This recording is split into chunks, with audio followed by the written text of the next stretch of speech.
Opening night in the Lone Star State of the Republican National Convention. Starting tonight, the Republicans and the Bush-Quayle re-election team hope to stop all talk of disarray and dissension and convince the voters, convince you, that they stand for change with the least amount of risk. To set the tone tonight, speeches from former President Ronald Reagan and Pat Buchanan, whose challenge to President Bush in the Republican primaries heralded this political year of Texas-sized surprises. So, welcome to Houston and Politics on the Hoof. In this year of changes, anything can happen.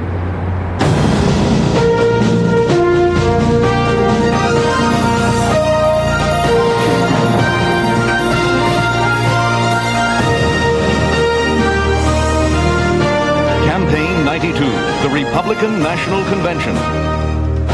Live from the Astrodome in Houston, Texas, here is Dan Rather. Good evening, everybody, and welcome to our CBS News coverage of the Republican National Convention. Here on the floor of Houston's beautiful and spacious Astrodome, for the next 4 nights, the Bush-Quayle ticket is in the spotlight and in many ways on the spot. Here's what President Bush hopes to accomplish. He hopes to demonstrate clearly and decisively that he has command, that he can reassert a command posture, an aura of the man who knows what he's doing, where he wants to take the country, about the economy and every other important issue. Now, the president also wants to put forward an image of unity. There are some deep divisions within this party, as there were with the Democrats when they were in New York, and as was the case with the Democrats. What the Republicans hope to do is sort of paper over their differences and put forward an image of, listen, we're together on one thing, and that's the re-election of President Bush. This will not be easy. It is not impossible.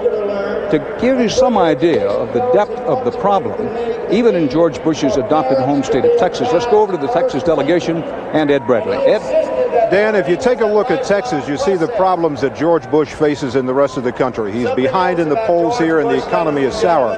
In fact, the unemployment rate in Texas is higher than it is in the rest of the country, and it's hard to imagine him being reelected without winning his home state. You take a look at 2 Texas polls, and you can see his problem. A poll 2 weeks ago showed him trailing Bill Clinton by 14 points. A poll out just yesterday shows him behind by 17 points. So he does have movement, but it's in the wrong direction. He's got to turn that around at this convention, and the delegates are looking for leadership from him to do it. I heard him give a speech to the delegates this afternoon, and he promised them the most stirring comeback since Harry